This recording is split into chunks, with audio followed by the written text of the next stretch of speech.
সুদীৰ্ঘ ৩৭ বছৰৰ পিছত যোৰহাট জিলাৰ পৰা সভাপতি পদত অধিষ্ঠিত হ'ল ডক্টৰ বসন্ত কুমাৰ গোস্বামী। অসম সাহিত্য সভাৰ সভাপতি পদত অধিষ্ঠিত হ'ল ডক্টৰ বসন্ত কুমাৰ গোস্বামী।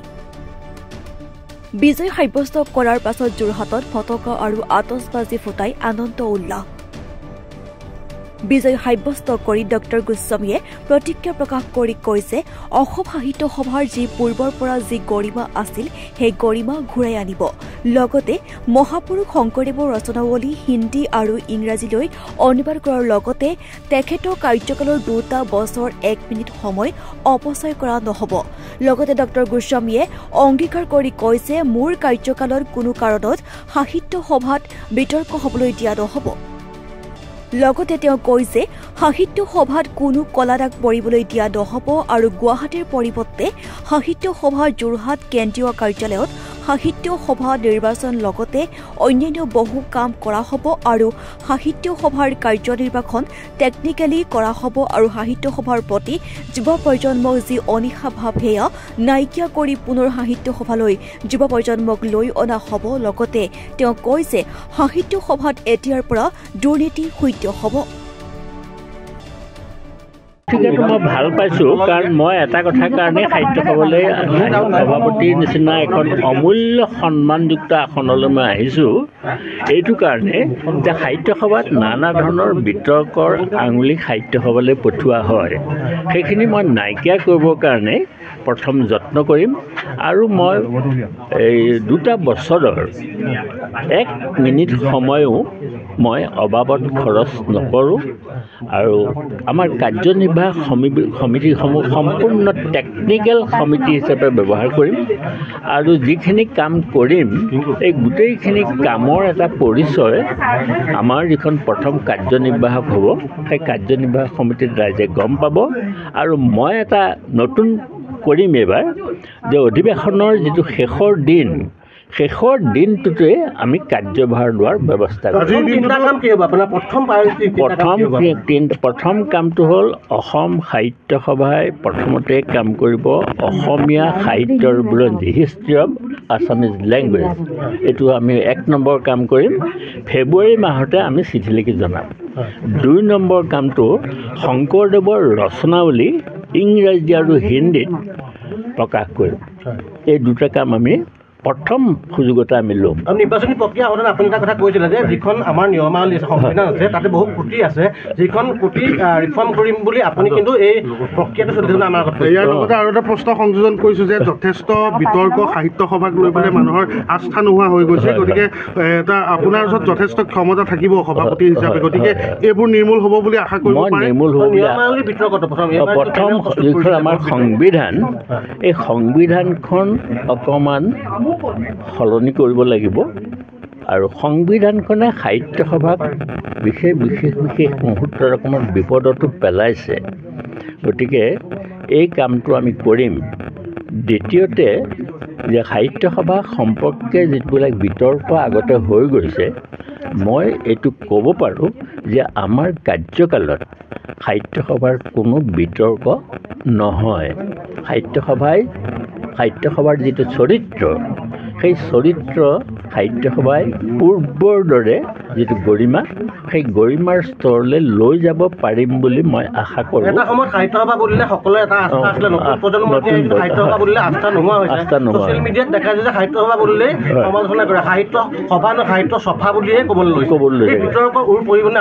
মই আপোনালোকক 100% মানে গেৰাণ্টি দি পেলাই ক'ব পাৰোঁ যে আমাৰ কাৰ্যকালত সাহিত্য সভাত কোনো বিতৰ্ক নাথাকে।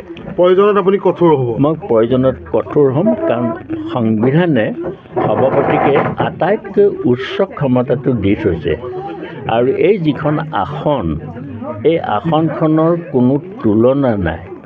গতিকে অতুলনীয় আসনখনৰ যিটো মৰ্যাদা, সেইটো মই ৰক্ষা কৰিবলৈ যত্ন কৰিম আৰু অসম সাহিত্য সভাৰ ওপৰত যাতে কোনো ধৰণৰ চেকা নপৰে তাৰ কাৰণে মই নিৰলস চেষ্টা কৰি যাম। প্ৰয়াত হোমেন বৰগোহাঁই ডাঙৰীয়াৰ সময়ত আপুনি দুটাকৈ কাৰ্যকাল প্ৰধান সম্পাদক হিচাপে আছিলে, এটা বৃহৎ কাম আপোনালোকে কৰিছিলে।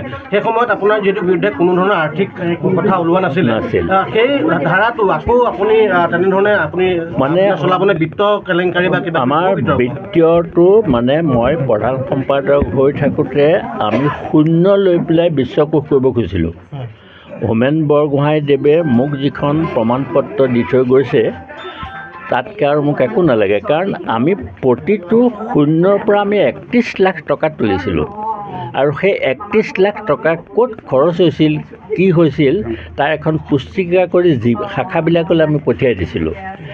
তাৰ উপৰিও আমাৰ বিশ্বকোষৰ প্ৰথম 3টা খণ্ডৰ পৰিশিষ্টত কোনোবাই যদি এটকাও দিছে সেই নামটো তাত সন্নিৱিষ্ট হৈছে।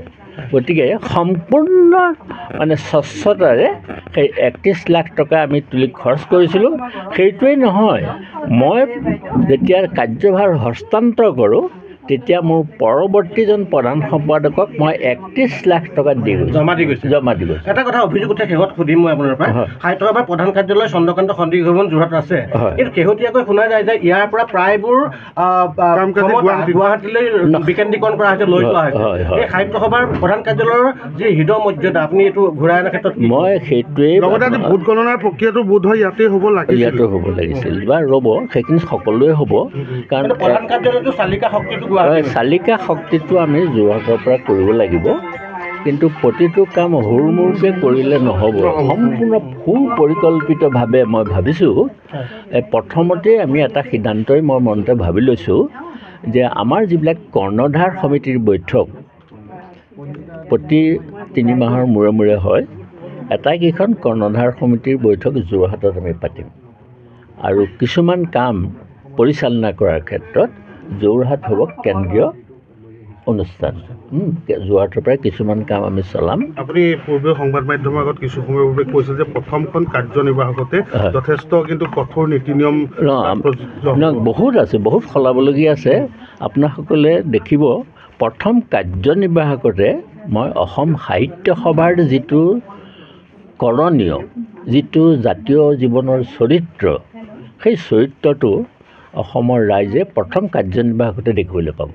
এইটো মই আপোনালোকক প্ৰশাসনিকভাৱে আপুনি যথেষ্ট কঠোৰ প্ৰশাসনিকভাৱে হওক আৰু যিকোনো কাৰণতে আমাৰ এটা শৃংখলা, যিটো শৃংখলা বিত্তীয় শৃংখলাই হওক বা সামাজিক দায়বদ্ধতাই হওক, এই গোটেইখিনি আমি কঠোৰভাৱে পালন মানে নতুন আমি